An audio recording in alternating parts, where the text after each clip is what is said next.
What is up, guys? Frosty Austy here today for another Frosty Features. Today we are continuing on in our quest to cover the lore of our Thunderbolt characters. So today we are heading with Hyperion. So if you haven't been here before, what this is a comic book background on the tunes that you use in Marvel Strike Force.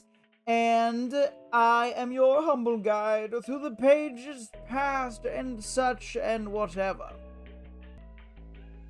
According to Scopely, what this is a blog post description that gives us a character background on the characters that come to Marvel Strike Force. Thunderbolts, Vigilante almost didn't exist. Thunderbolts ranges from really awesome, really well fleshed out ones. This is Ascendance. So I'm going to read this and we're going to rate this at the end of the, not the stream, at the end of the feature. Hyperion. As the last survivor of a destroyed alternate Earth, Marcus Milton grew up on our planet, where he developed godlike powers under the sun's rays, becoming the hero Hyperion and fighting to protect humanity.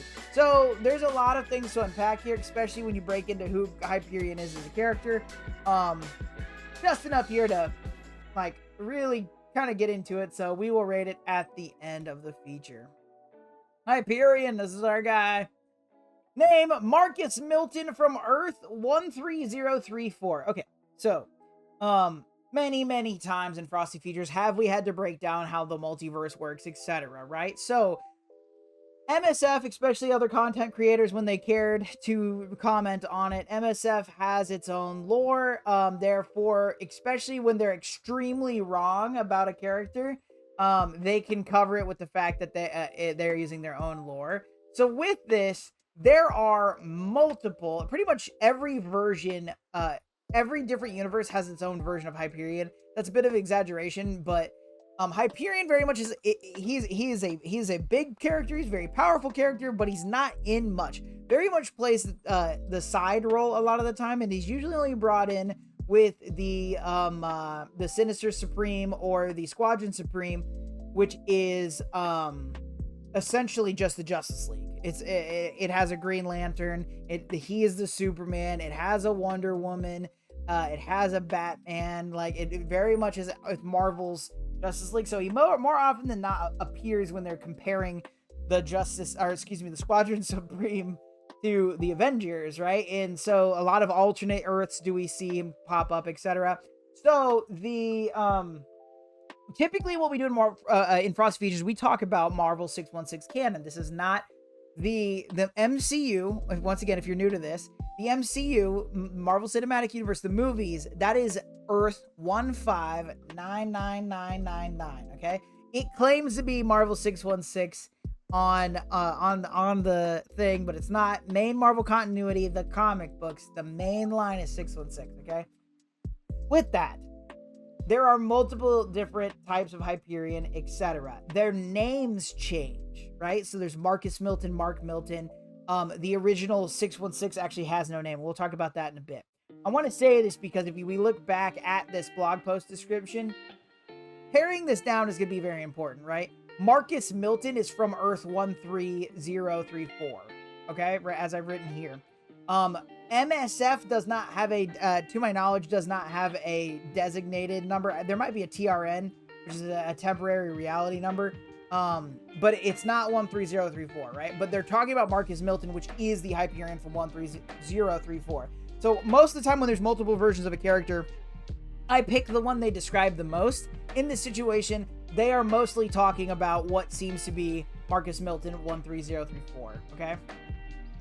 And once again, I'll break into that a little bit better as we move. First appearance, Avengers Volume 5, number 1 in 2012, right? So, deep into the comics, and since 2012, as of this recording date, we're sitting here in August 2025. He's been in a lot, but he hasn't been. And the first Hyperion was introduced, I think, in 1968. But he's a completely different character, right? But each universe has a Hyperion, more or less, right? And that's pretty much how the multiversal theorem works anyway in Marvel. But it still works out, but just keep in mind there are Hyperion comics from way back, but the actual Hyperion line, the one that is Marcus Milton, 2012. Powers and abilities, eternal physiology. Yes, this version of Hyperion is an eternal. Not all of them are. Okay, so that's very important to remember. So this means he's superhuman in every way: super strength, super speed, etc. Atomic absorption and vision and flight. He's Superman. We always talk about on here the Superman equivalents in Marvel. Hyperion is the biggest ripoff. Number one biggest ripoff. So he's just Superman. Okay? Albeit, I would argue he's weaker than Superman, but he is Superman. He has same situations. Yeah. Background, Eternal of Earth 13034. So, as I said, he's from Earth 13034.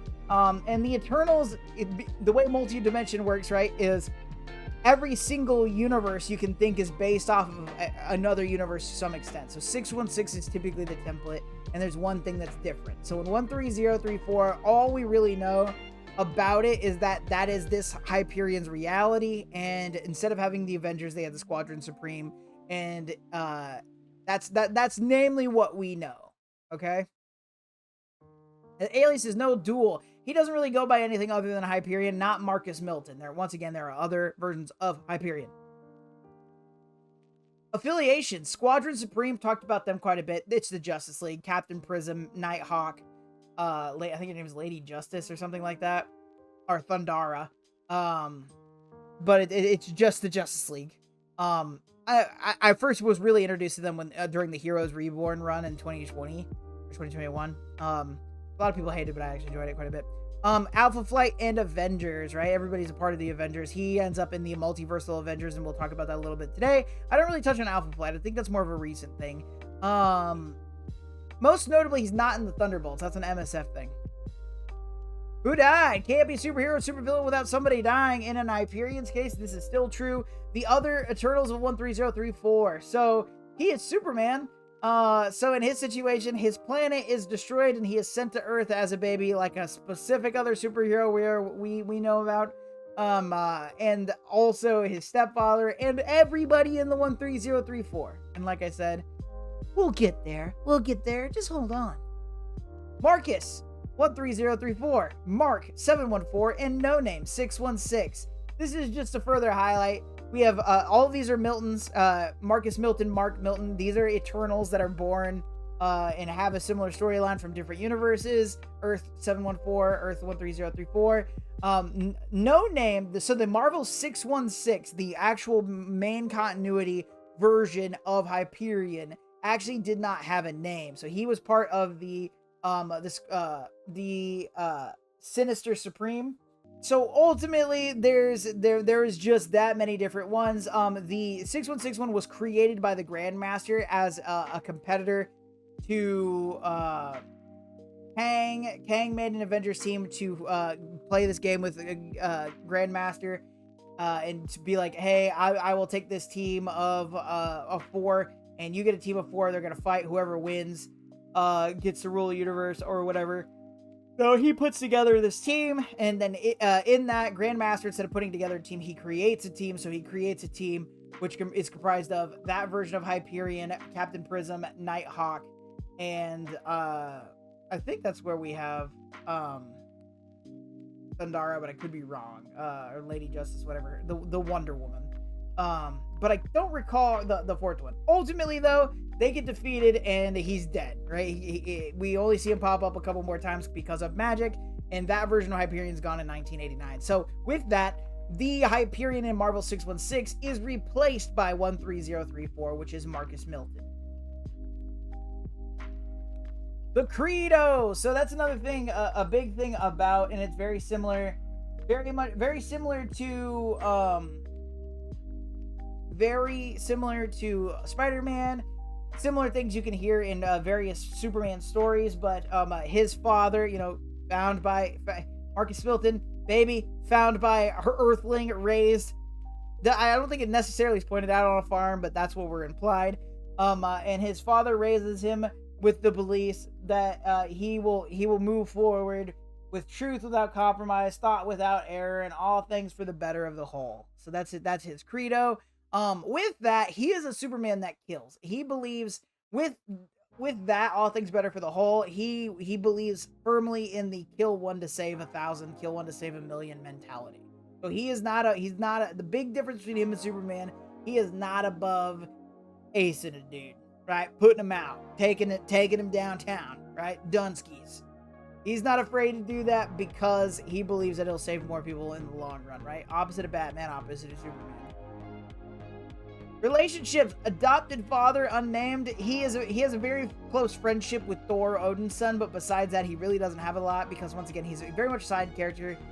Most of the time, when you see Hyperion brought in, it's like, hey, we need somebody that's incredibly strong that we can use as a foil to compare to somebody else, right? And so oftentimes he's not part of the main story.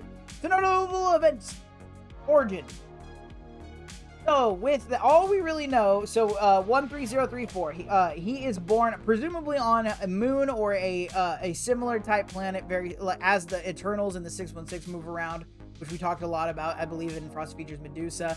As the Eternals move around, etc. It could be assumed that they are on some sort of planet only inhabited by Eternals, or maybe their version of the moon, but that bit oh no, it is a planet because their moon isn't destroyed, so it's got to be a close by planet.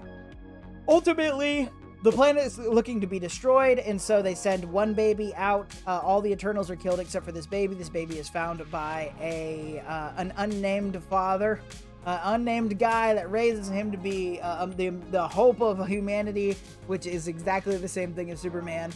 So he grows up, joins the Squadron Supreme, and they are the Avengers of their universe. And then an incursion happens. So an incursion is two universes, multiverse, right? Two universes slamming together and destroying each other. They get too close to each other and blow up, right? So in Marvel, this is typically depicted by, I'm on Earth. Why is there another Earth above us coming towards us, right? So this version of Squadron Supreme, they all band together and they try to stop the incursion, but in this situation, they are unsuccessful, and the only survivor in both universes is that of Hyperion, who ends up floating in a void by himself. AIM, being AIM and doing sketchy science stuff, starts to scour different rips, tears, and such in time and space, and they find a floating body in the middle of nothingness, and pulls him in, and they essentially capture him to do, experiments, tests, try to bend him to their will, etc. And since AIM and the Avengers typically clash, the Avengers find a situation where they are destroying an AIM compound, and they find Hyperion. This is Hyperion gets introduced. He gets from 13034. That's all the story. So even I was kind of giving a little conjecture about the planet of that he's originally from on 13034. That's how little there is about that universe, right? It's known as Hyperion's reality, right? So that what I've given you is all the story there is. So anyway, he made his way to 616 and quickly joins the Avengers. So because he believes in the betterment for all, he goes back and forth on whether or not he stays on the Avengers, depending on where their alliances, where their goals are at the time. So if his beliefs do not align with the Avengers, he very often will leave the Avengers. So what we have, there's a very big event in comic books called Secret Wars. Hyperion's introduction comes right before the beginning of Secret Wars. So anyway, he runs with the Avengers for a while, and he ends up leaving because he's not aligning with, I believe, something Iron Man was doing. So ultimately he leaves, and in the Savage Land, there's a group of kids that were created due to, it wasn't an atomic bomb, a nega bomb, created these kids are the children of the sun. So they're all these children, and Marcus takes it on himself to teach these kids, right? So he does this for an awful lot of his time, right? So we don't actually see him an awful lot. Namely, he's taking care of these children. Ultimately, he gets re-recruited into the Avengers by Sunspot. Okay? So when he gets recruited by Sunspot back into the Avengers, what we see here, Sunspot is putting together a team that can kind of protect the multiverse. So ultimately, this is the beginning of what was called the Multiversal Avengers, which is it's an Avengers team led by Sunspot, and what it is, they detect that various universes are being destroyed, and they're afraid that this is going to topple the whole universe. So they are putting together a Multiversal Avengers team to try and stop it. So in this, they float into they start doing investigations, and they find out that there's this group that's going around and destroying full planets, and they're like, okay, well, this is a good start. We're gonna start here and see what happens. These guys could be the problem, right? They're destroying these important planets, etc. And so what they find out, this group's called the Black Priests, and very occulty, whatever. And so they go to attack the Black Priests, and it turns out that the Black Priests have also noticed the multiversal threats and all these different universes dying or ending because of incursions. So they keep finding these planets that are incursion points and destroying them, right? So that the incursions can't happen, things can't get too similar, and the universes crash together. So it turns out the whole time the Black Priests are actually trying to save the multiverse, and the Avengers are then informed of two other groups, or it's one guy and another group that might be the reason for these happening. And so this comes down to the Ivory Knights, and then, the Ivory Kings, and a guy named Rabban Alal. So the Avengers split up to kind of figure out what's going on with that. One goes for the Ivory Kings, the other one goes for Rahan Alal. So upon finding Rahan Alal, we find a similar situation where he is destroying worlds because of incursion events, and Doctor Strange is on this team. Always gonna bring up the Doctor Strange stuff. He's on this team, and after meeting the Black Knights, by the way, Doctor Strange is like, I'm with these guys. Obviously, they're cool and occulty, and so am I. So boom. But he's repping the Black Priest at this point. But anyway, so with the Ivory Kings, he meets Rahan Allah. They stay away for a second, or stand off for a second, and then he finds out that he is doing essentially the same things that the Black Priests were doing. So he's like, oh, this is an ally. The other Avengers must have gone for the bad guys. So these Ivory Kings end up being what is known as the Beyonders, which is a race of like high alien, the highest tech you could possibly have. They exist outside of the universe. They're created by Celestials to kind of run the multiverse, right? And so what they're testing now is what happens if they just shut the multiverse down. So ultimately, we have a full Avengers team that is like, crap, everybody needs to be fighting these Beyonders, and another Avengers team that met the Beyonders, and they find a tear in space and time, a little fissure, if you will. And at this fissure, two of these Beyonders come out, and three of the people from the allies from the Black Priest and Avengers combo have to sacrifice themselves just to take these two out.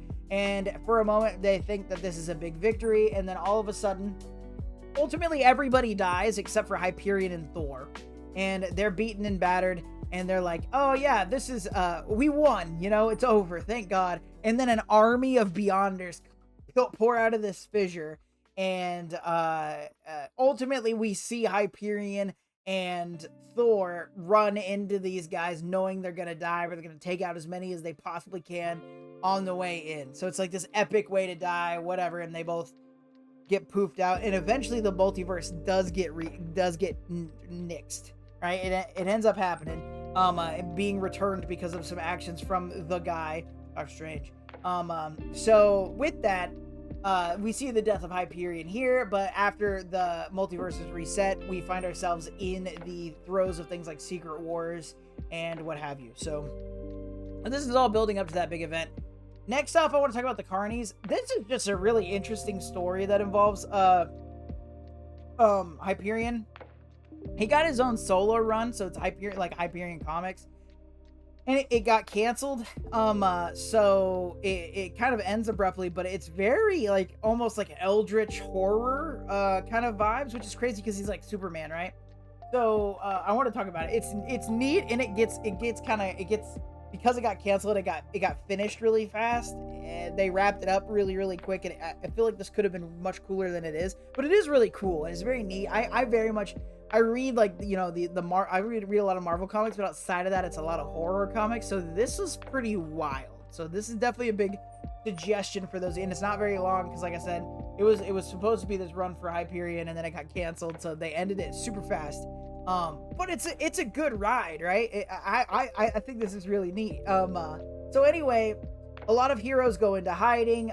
There's a bit at the end of Secret Wars where Hyperion is fighting Namor and decides that Namor is because he's evil, right?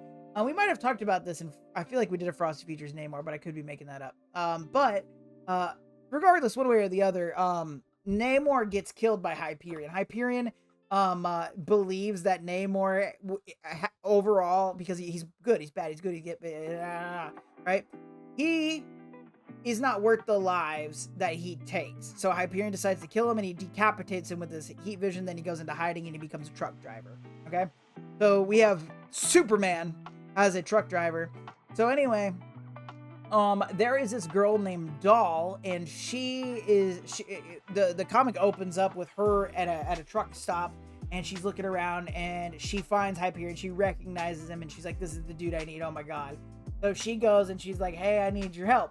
Some crazy stuff's going on, and at first he's like, I'm not a hero. She's like, yeah, you are a hero. He's like, no, I'm just a truck driver. She's like, what's your name? He's like, Mark. Once again, laying low. But anyway, what happens here is her family was killed, and she got this foster family, these carnies like more or less took her on, and she's escaping from them, right?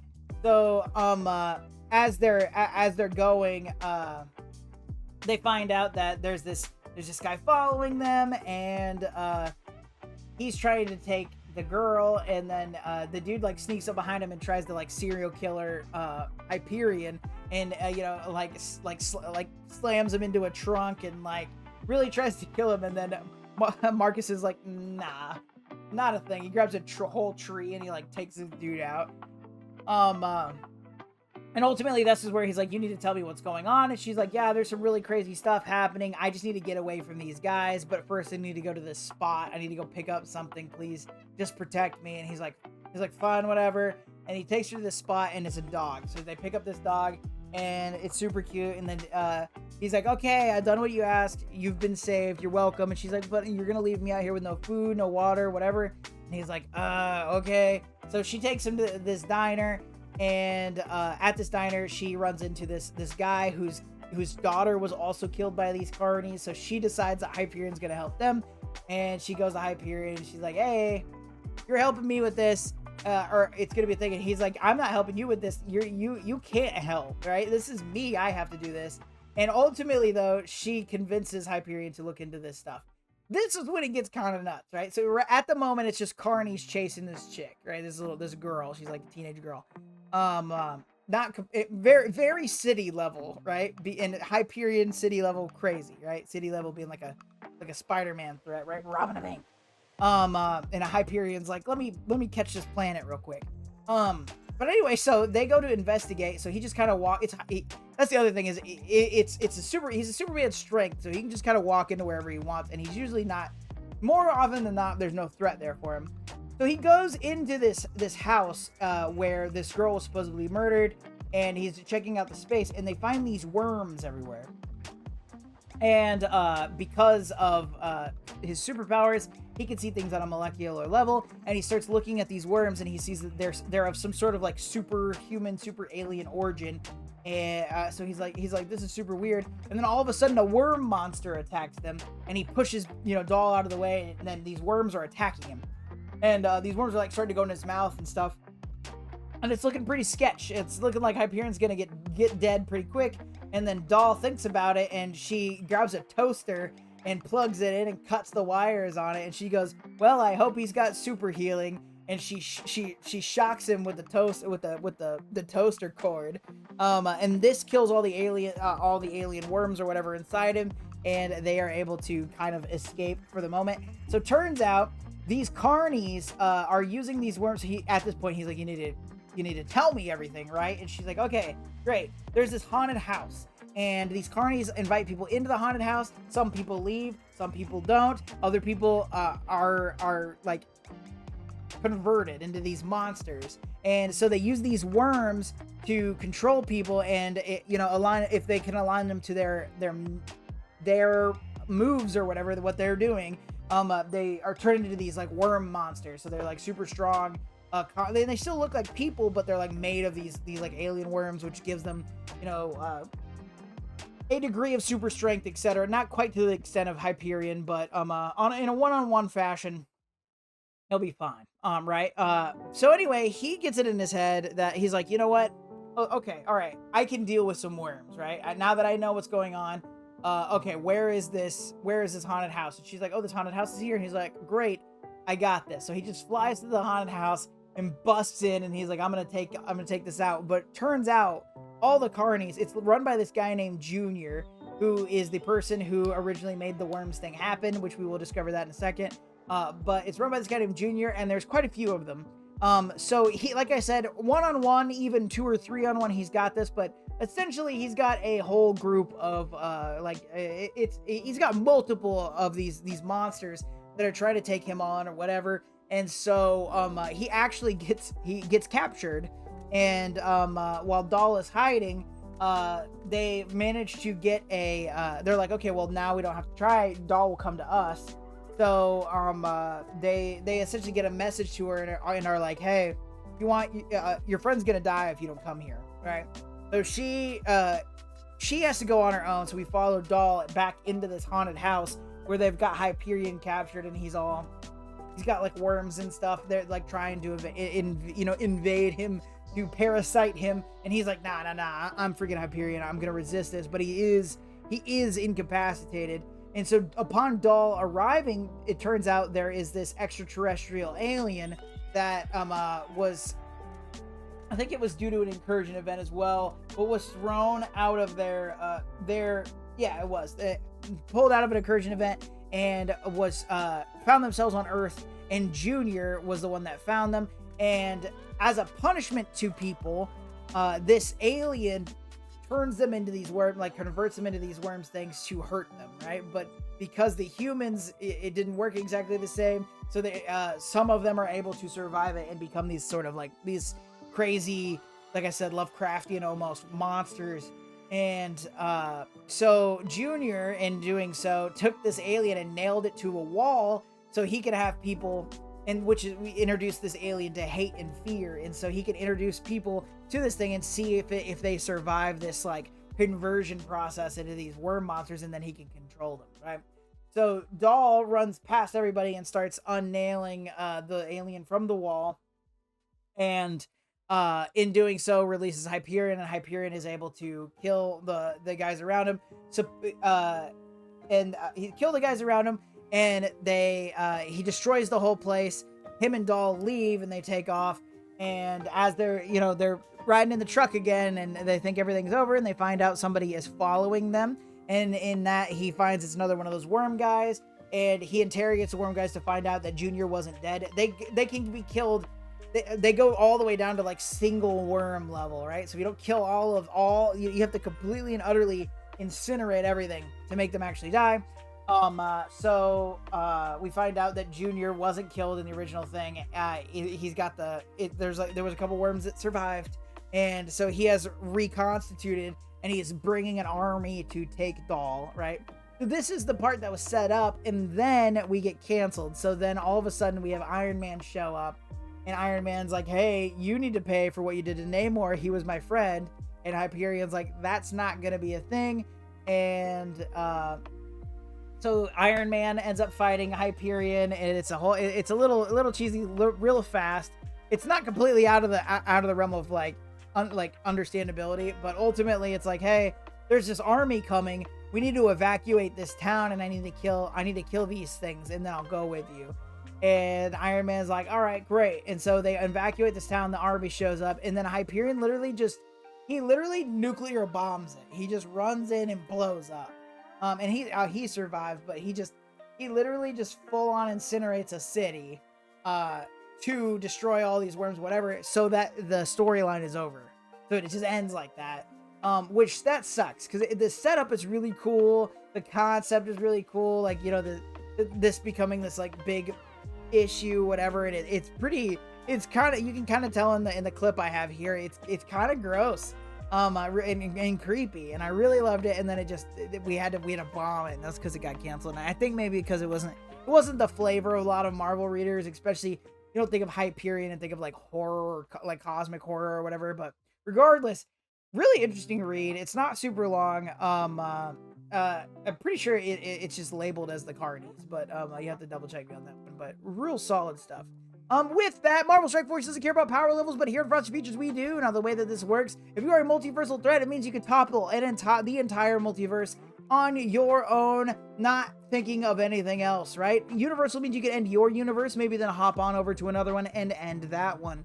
Cosmic means you are a threat on a planetary scale, being able to take out things like planetary bodies, up to things like solar systems or galaxies. Nuclear means you have power equivalent to that of a nuclear bomb, leveling things like small towns, or up to a planetary body with enough time and effort. Super Soldier means you are beyond all human capability, no matter what, however it goes, whatever. That power range being from taking out something like a brick wall all the way to leveling a city block.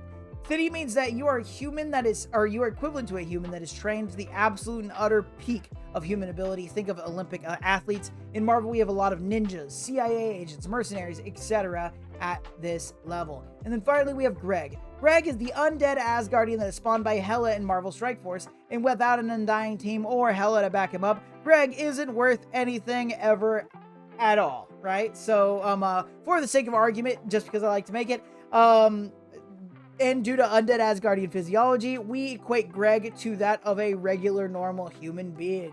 So, in the event that I, as a completely normal Frosty Osty, am at a worm farm digging for the nicest, juiciest worms for my my upcoming fishing tournament that you're only allowed to use worms at, because I know all sorts of things about fishing tournaments and that bait requirements are a thing. Don't. Anyway, I'm going for these worms, and I see the biggest, fattest, juiciest worm I've ever seen. I'm like, I could catch the most giant Magikarp on this fantastic worm, and at the same time, boom, Greg reaches in because maybe worms are his new diet, and he's trying to look good for his undead self.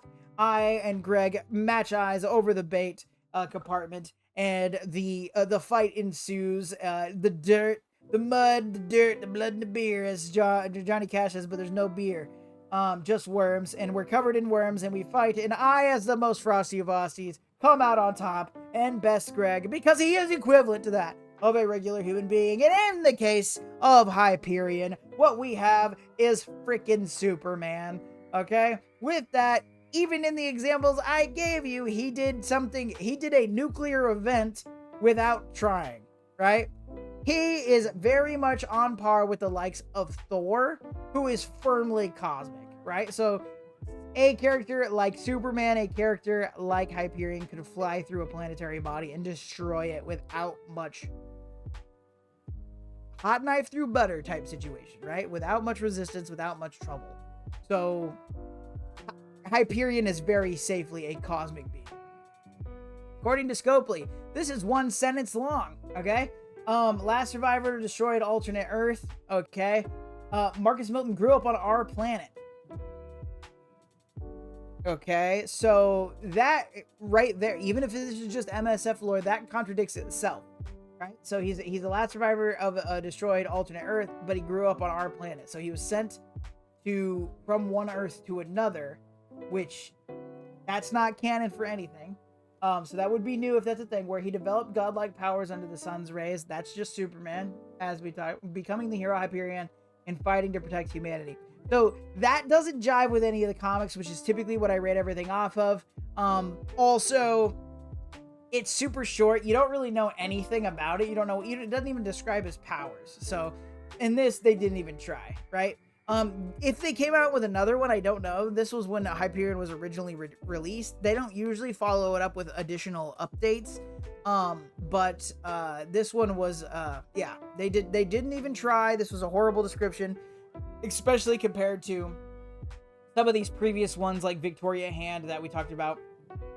in the last feature. But with that, that was the Hyperion feature. I hope that you all enjoyed it. Please let me know in the comments your favorite Hyperion moments, or if I got anything wrong. Either way, I would love to hear from you. Please be sure to like, share, and subscribe on YouTube, and to follow on Twitch. Those sorts of things do not cost you anything but a couple of clicks, and I would really appreciate it. As a reminder, I do stream Sunday mornings at 8 a.m. Central Standard Time at either here on YouTube or on Twitch, where we do Frosty features live. I hope that you all enjoyed this. I hope that you all have a fantastic, fantastic weekend, and most importantly, all stay cool.